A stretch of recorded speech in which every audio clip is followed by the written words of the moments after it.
अस्सलाम वालेकुम नाज़रीन, प्रोग्राम न्यूज़ नाइट में खुशामदीद और मैं हूं आपका मेज़बान नजम अली खान। नाज़रीन, डेंगू वायरस की बात तो इतनी हुई कि मेरा ख्याल है बच्चा बच्चा जो है डेंगू के नाम से वाकिफ़ हो चुका है। किस तरह ये तबाह करता है ज़िंदगी को, किस तरह बुखार चढ़ता है, किस तरह अमवात हो रही हैं। मेरा ख्याल है इस सिलसिले में जितने इश्तिहारात भी दिए गए हुकूमत की तरफ से और वैसे भी प्रैक्टिकली हमारे अपने गली मोहल्लों में जिस तरह मरीज़ सामने आए, मेरा ख्याल है इस हवाले से बहुत ज़्यादा आगाही हो चुकी है। और जो हमारे दीन का एक तकाज़ा था, बड़ा ही अहम तकाज़ा कि सफाई निसफ़ ईमान है, मेरा ख्याल है उसकी तरफ भी हमारे घरों ने उस तरफ जाना शुरू कर दिया है। लेकिन आज मैं बात करने जा रहा हूँ डेंगू वायरस से आगे बढ़ते हुए, अगरचे उससे भी हलाकतों की तादाद जो है अभी कम नहीं हो रही बल्कि बढ़ती चली जा रही है। मुझे समझ नहीं आ रही कि ये नीचे क्यों नहीं जा रही। मरीज़ों की तादाद अगरचे कम हो रही है, नए मरीज़ों की, लेकिन उस पर फिर कभी बात करेंगे कि क्वैक्स हैं, क्या है, क्या वजह। लेकिन एक नई बात आज हुई। आज सुबह वज़ीर आला पंजाब शहबाज शरीफ ने जब माल्टोन में 180H माल्टोन में मीटिंग ली तो वहाँ पर कॉन्गो वायरस के हवाले से एक उनको ब्रीफिंग दी गई। सेक्रेटरी लाइफ स्टॉक ने वहाँ पर जो हामिद याकूब शेख साहब है, उन्होंने जब वहाँ पर ब्रीफिंग दी तो जो जितने शुरका थे उन्होंने उस ब्रीफिंग को, उन चीज़ों को जो मैयर से उनको सराहा भी, लेकिन उसके साथ ये खबर भी जारी की गई, कहा गया, वज़ीर आला पंजाब ने कहा कि अगर कॉन्गो वायरस से एक भी हलाकत हुई, अगर कॉन्गो वायरस से एक भी हलाकत हुई तो इसके ज़िम्मेदार सेक्रेटरी लाइफ स्टॉक होंगे। मेरे लिए ये बड़ा अहम था। अभी हम डेंगू से अल्लाह अल्लाह करके बल्कि निकले कहाँ हैं, अभी उसका मुकाबला कर रहे हैं, तो आगे अब कॉन्गो वायरस आ जाएगा। ये कॉन्गो वायरस है क्या? और ख़ासतौर पर ये जो बात की जा रही है कि अब ईद उल अज़हा आने वाली है, कुर्बानी के जानवर यहाँ पर शहर में मौजूद होंगे और कुर्बानी के जानवरों के साथ ये जो मर्ज़ है ये बलूचिस्तान और दीगर इलाकों से हमारे यहाँ आ जाएगा। ये मर्ज़ है क्या? कॉन्गो वायरस है क्या?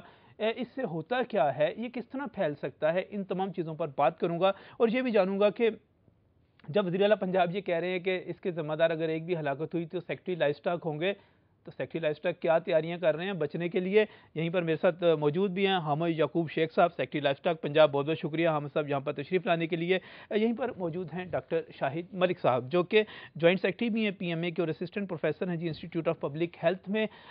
पब्लिक हेल्थ का ये इशू है, जिस तरह डेंगू पब्लिक हेल्थ का इशू है, ये भी इसी तरह का इशू है। बहुत बहुत शुक्रिया आपका भी यहाँ पर तशरीफ़ लाने के लिए। और यहीं पर मेरे साथ मौजूद हैं university of veterinary sciences and animal sciences से डॉक्टर ताहिर याकूब साहब, एसोसिएट प्रोफेसर है वहाँ पे। बहुत बहुत शुक्रिया सर आपका भी यहाँ पर तशरीफ़ लाए। आज आपने ब्रीफिंग दी, ज़बरदस्त किस्म की, वज़ीर आला पंजाब को सारे शुरका जो थे सराह रहे थे आपकी ब्रीफिंग को। अगर उन्होंने सराहा तो ये उनकी मेहरबानी है जी। मैंने इससे पहले कोई, मेरा ख्याल है आपने एक महकमा life stock and dairy development की तरफ से डिस्ट्रिक्ट गवर्नमेंट्स को भी कोई लेटर लिखा गया जिसमें ये कहा गया कि कॉन्गो वायरस फैलने का खदशा है पंजाब में, ये बात भी दुरुस्त है जी। इसमें इस तरह है कि कुर्बानी, ईद कुर्बान से पहले चूँकि जानवर मुख्तलिफ़ इलाकों से बड़े शहरों की तरफ आते हैं या मूवमेंट होती है, तो उसमें मुख्तलिफ़ बीमारियों के फैलने का भी एक तरह का एहतमाल होता है। तो उसके पेश नज़र हमने इंस्ट्रक्शंस जारी की थी जिसमें इसका कॉन्गो का भी बिल्कुल जिक्र किया गया था। अच्छा, वैसे बड़े मज़े की बात यह है कि हम कॉन्गो वायरस की हम सब बात कर रहे हैं, तो आज मैंने अपने दोस्तों से कहा कि ज़रा कैमरा लेकर बाहर जाएं, लोगों से पूछे तो सही कॉन्गो वायरस है क्या, लोगों को पता भी है या ऐसे ही वज़ीर आला की तरफ से जो इतना खौफनाक सा ज़बरदस्त सा बयान आ गया है लोगों को सिक्योर करने के हवाले से भी, और आपकी ब्रीफिंग्स भी हो रही हैं। तो आज जब हमारे कुछ जो दोस्त हैं वो लेकर कैमरा बाहर गए और लोगों से पूछा कि कॉन्गो वायरस है क्या, तो क्या जवाब मिला आगे से, लोगों को पता था, नहीं पता था, वो देखते हैं। और उसके बाद मैं आपको पहले ये बताता हूँ कि कॉन्गो वायरस है क्या। ये पहले सुनते हैं लोगों को पता है कि नहीं पता है कॉन्गो वायरस क्या है। मुझे डेंगू वायरस का पता है कि कॉन्गो वायरस का नहीं पता। वायरस है ज़रूर, लेकिन इसके मतलब मीडिया में या मुल्क की मुख्तलिफ मुल्कों के हवाले से तो हमने सुना है, लेकिन अभी तक हमें इस चीज़ की अवेयरनेस नहीं है। ना तो किसी डॉक्टर के हवाले से हमें पता लग सका है, ना ही किसी मीडिया के तरीक़ेकार से पता लग सका कि इसकी जो बेसिक वजह है वो क्या है। जी, इसके बारे में मुझे कोई अवेयरनेस नहीं है। कॉन्गो के बारे में मुझे पता ना ही कोई सुना है, आपसे पता चल रहा है। डेंगू का पता है बस। कॉन्गो वायरस का सानू पता नहीं कि है, ऐसे अनपढ़ बंदे सानू भी पता। किसी जानवर से होता है, अभी इतनी डीपली नॉलेज तो नहीं है उसकी, लेकिन इस तरह के खबर पड़ी थी कि कराची में कोई इसका एक मरीज़ फाउंड हुआ है। कॉन्गो वायरस के बारे में मुझे कुछ नहीं पता, क्योंकि ना गवर्नमेंट की तरफ से कोई लोगों को अवेयरनेस दी गई है। सुनने में आया कि ये जो कैटल्स हैं या शीप वगैरह हैं, ये जो अभी कुर्बानी के जानवर आएंगे उनमें मतलब कि ये इनकी हो सकता है। कॉन्गो वायरस के बारे में मुझे नहीं पता। सिर्फ नाम सुना हुआ है, इसके बारे में कोई डिटेल या तफसील से पता नहीं है जी। इसका नाम मैंने कभी नहीं सुना, पहली बार सुन रहा हूँ। कोंगो वायरस जो है ये बेसिकली अफ्रीकन डिजीज़ है और ये एनिमल्स के थ्रू फैलती है। कांगो वायरस ਜਿਹੜਾ ਨਾ ਉਹ ਜਾਨਵਰਾਂ ਦੇ ਚਿੱਚੜ ਪੈਂਦੇ ਨੇ, ਚਿੱਚੜ ਜਿਸਮ ਦੇ ਉੱਤੇ ਉਹਦੇ ਤੋਂ ਫੈਲਦਾ ਹੈ। ਉਹਦੇ ਤੋਂ ਉਹ ਐਸਾ ਜਰਾਸੀਮ ਹੈ, ਉਹ ਜਿਹੜੇ ਚਿੱਚੜਾਂ ਦੇ ਜਰਾਸੀਮ ਨਾਲ ਬੰਦੇ ਦੀ ਹਲਾਕਤ ਹੋ ਜਾਂਦੀ, पूरे जिस्म ਤੇ ਬੰਦੇ ਨੇ ਤਰਫੜ ਪੈਣ ਲੱਗ ਪੈਂਦੇ ਨੇ, ਫੌਤ हो ਜਾਂਦਾ। डेंगू वायरस जो है वो बड़ा ख़तरनाक है, लेकिन कांगो वायरस जो है ना मैंने उसका नाम नहीं कभी सुना। कांगो वायरस के बारे में सुना ज़रूर है, मगर अभी तक उसका कोई पेशेंट देखा नहीं हमने। जैसे ये हुआ ना, ये डेंगू का हुआ ना कि हर घर में, ऐसे उसके बारे में कहीं देखा नहीं अभी तक। कांगो वायरस एक बहुत ख़तरनाक वायरस है और ये डेंगू से भी ज़्यादा वायरस डेंजरस है और इसकी वजह से वेस्ट में और यूरोप में बहुत ज़्यादा कैजुअलिटीज़ हुई हैं। पाकिस्तान में भी ये इस वक्त मौजूद है। जी नाज़रीन, जी आपने देखा सुना, पाकिस्तान में मौजूद है। अफ्रीका से ये बीमारी आई है और बहुत लोग तो कहते हैं जी कोई एड्स से मिलता जुलता मर्ज़ है, वो भी अफ्रीका से आया था। ये इससे पहले कि मैं आपकी तरफ दोबारा हम सब हूँ, मैं डॉक्टर ताहिर याकूब से जानना चाहूँगा, बल्कि लोगों को इनके ज़रिए बताना चाहूँगा कि ये कांगो वायरस है क्या, ये बीमारी है क्या और ये किस तरह लगती है।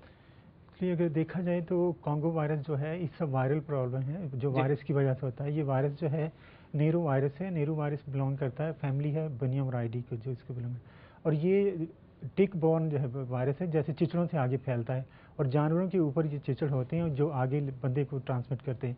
लेकिन अगर देखा जाए हकीकतन ये पंजाब की डिजीज़ नहीं है, ये डिजीज़ है हमारी सरहद की, हमारे जो नॉर्दर्न एरिया उनकी डिजीज़ है, सिंध की और बलूचिस्तान की डिजीज़। नहीं, इस वक्त पता है ऐसा मसला क्या बन गया, ईद उल अज़हा आने वाली है, जानवर कुर्बानी का जानवर जो है बलूचिस्तान, सूबा सरहद, सिंध, तमाम जगहों से इम्कान है कि लाहौर की मंडी में पहुंचेगा। बहुत बड़ी मंडी लगती है ना यहाँ पे, लिहाजा खदशा क्या दायर किया जा रहा है कि यहाँ पर ये जो आप ठीक है पंजाब की बीमारी, लेकिन पंजाब में आ सकती है। इसी वजह से आज वज़ीर आला को ब्रीफिंग भी दी गई, वज़ीर आला ने प्रिवेंटिव मेजर्स के ऊपर जो बातचीत भी की। तो अगर ये पंजाब में आती है, ये तो अल्लाह खैर करे, अल्लाह खैर करे, अल्लाह हमें महफूज रखे। तो ये किस किस्म की बीमारी है ये, दूसरे अगर दूसरी जगहों पे भी है तो? जैसे हेमरेजिक इसके नाम से जाहिर है कि इसमें हेमरेजेस होते हैं, जिस्म से खून निकलना, जैसे डेंगू के जो हेमरेजिक कंडीशन है जब सेकंड स्टेज आती है डेंगू की, उसी तरह की जैसे डेंगू एक जो वेक्टर बोर्न डिजीज़ है, इसी तरह ये भी वेक्टर बोर्न डिजीज़ है, लेकिन इसमें जो वेक्टर है वो टिक है, चिचड़ है, जो उसकी वजह से। अच्छा, शुरू से शुरू करते हैं, जानवरों से शुरू होती है, जानवरों पे चिचड़ होते हैं। एग्जैक्टली, जानवर जुएं कह सकते हैं उनको। जुएं नहीं है, चिचड़, जुएं डिफरेंट है, चिचड़ डिफरेंट है। ये टिक कहते हैं, इंग्लिश में टिक कहते हैं। अच्छा, और उर्दू में जो है चिचड़ कहते हैं। ये चिचड़ क्या करते हैं? ये जो है दैट आर द वेक्टर हैं, कैरियर हैं, वो जानवर के अंदर जो है ये वायरस होता है, वहाँ उसको पिक करते हैं। और पिक करके अगर जो एनिमल हैंडलर हैं, जो लोग इसको हैंडल करते हैं, उनको इनका बाइट हो जाए तो उस वजह से ये जो है वायरस है बंदे में ट्रांसफर होगा और बंदे से फिर आगे डिजीज पैदा होता है। हेमोरेजिक फीवर जो है हो सकता है।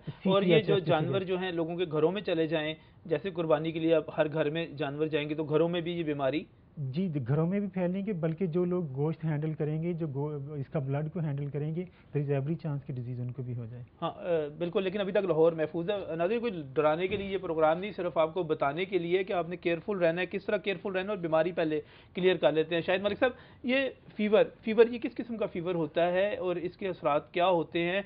जैसे डेंगू के बारे में कहा जा रहा था कि ये कोई जानलेवा नहीं है, ये कहते हैं जानलेवा, इसके बावजूद 9-9, 10-10 और 12-12 जाने एक दिन में जा रही थी। ये फीवर कैसा होता है? देखिए ना जो भाई, थैंक यू वेरी मच। बात यह है कि पहले तो इसकी एक त्रिकोण को समझना पड़ेगा जी। एक ट्राइंगल है, ट्राइंगल के ऊपर एक है एजेंट जी, एक है होस्ट और एक है इसके ऊपर वेक्टर। अच्छा। वेक्टर जिस तरह फरमाया उन्होंने, ये एक टिक, तो इसका ट्रांसमिशन साइकिल सीधा सीधा बनेगा कि जिस तरह डेंगू का आपने पहले जिक्र किया था कि मैन मॉस्किटो मैन, सही, इन्फेक्टेड मैन को मच्छर ने काटा, मच्छर इन्फेक्टेड हुआ, मिसाइल बन गया, ठीक है, उसने नॉर्मल को काटा, नॉर्मल बन गया। तीनों लेवल पे मैनेजमेंट थी। इसी तरह ये इन्फेक्टेड एनिमल को इसने काटा, वो टिक इन्फेक्टेड हो गया, वो किसी तरीके से ट्रांसमिट नॉर्मल ह्यूमन बीइंग को कर दिया। तो ये ज्यादातर जो एनिमल की हम बात करें, भेड़ बकरियों में ज्यादा होता है। मैं एग्री कर रहा हूँ। इसमें यह है कि बुखार का आपने मुझे पूछा, मैंने पहले इसको बताना चाहिए कि होता किस तरह है। सही, ये ट्रांसमिशन साइकिल तो मैंने बता दिया ये ट्रांसमिशन कैसे होगी? ट्रांसमिशन जानवर से, आपके भेड़ बकरी से? जानवर से टिक इन्फेक्टेड होगा। अच्छा। और टिक जो है वो करेगा इन्फेक्टेड दूसरे नॉर्मल बंदे को। अच्छा। हैंडलर जो है ब्लड के अंदर भी वायरीमिया होगा तो उसके किसी तरीके से हैंडलर भी पकड़ा जाएगा और नॉर्मल भी पकड़ा जाएगा। अच्छा। अब आपकी प्रेजेंटेशन की 4 फेजेज है। 4 फेजेज है। पहले फेब्राइल स्टेज, आम, नजला, जुकाम, खांसी, उस किस्म की स्टेज आ गई। अच्छा। उसके बाद इसको हम कहेंगे फेब्राइल फीवर। इसके बाद आ गया ये कि हेमरेजिक फीवर। हेमरेजिक फीवर के अंदर वो स्पॉट्स बनेंगे। सही। और फिर आएगा डेंगू। वो जिस तरह डेंगू हेमरेजिक शॉक था, ये कॉन्गो हेमरेजिक शॉक पे चला जाएगा। अच्छा। शॉक की क्या कंडीशन है? हेमरेजिक वही जिसमें ब्लीडिंग इंसान के जिस्म से। वही मैं आपको एक्सप्लेन करना चाहता हूँ कि वो इतना रेयर मोर्टेलिटी है उसकी, बंदे ज्यादा पहले लेवल पे ठीक होकर घर को चले जाते हैं। सही। यहाँ पे क्या होता है कि जो खून की नालियां है, ये एक कंपार्टमेंट है कुदरत की तरफ से, ये टाइट कंपार्टमेंट है, इससे खून बाहर नहीं निकलता। सही। इस वायरस का ये काम है कि ये प्लेटलेट को खा जाता है। इसमें भी प्लेटलेट्स का इशू है? इसको प्लेटलेट को खाएगा ना उसको भी। अच्छा। तो उसकी परमिबिलिटी बढ़ जाएगी। अच्छा। Interleukin medium. अच्छा, अब ये चिच्चड़ जो है ना, ये डॉक्टर साहब मैं ब्रेक की तरफ जाना चाह रहा हूँ। असल में ये जो चिच्चड़ है ना, ये जो जानवरों में चिच्चड़ पाए जाते हैं, ये कोई ऐसी चीज़ नहीं है कि हम कहें कि पंजाब में बिल्कुल ही नहीं है, जानवरों में चिच्चड़ होते हैं। और जब अगर ये डॉक्टर साहब मुझे ताहिर साहब ये भी अगर बता रहे थे कि अगर ये सिंध, सरहद और बलूचिस्तान से आते हैं तो जानवर वहाँ से भी आने हैं। हामिद साहब इनकी तरफ जाऊँगा ब्रेक के बाद, इनसे पूछूंगा कि कैसे रोकेंगे ऐसे जानवरों की आमद को, इन चिचड़ों की आमद को। और एक जो हेमोरेजिक फीवर हम पहले डेंगू का देख रहे हैं, ये दूसरा जिसका खतरा बयान किया जा रहा है, कैसे रोकेंगे इसको? ब्रेक के बाद।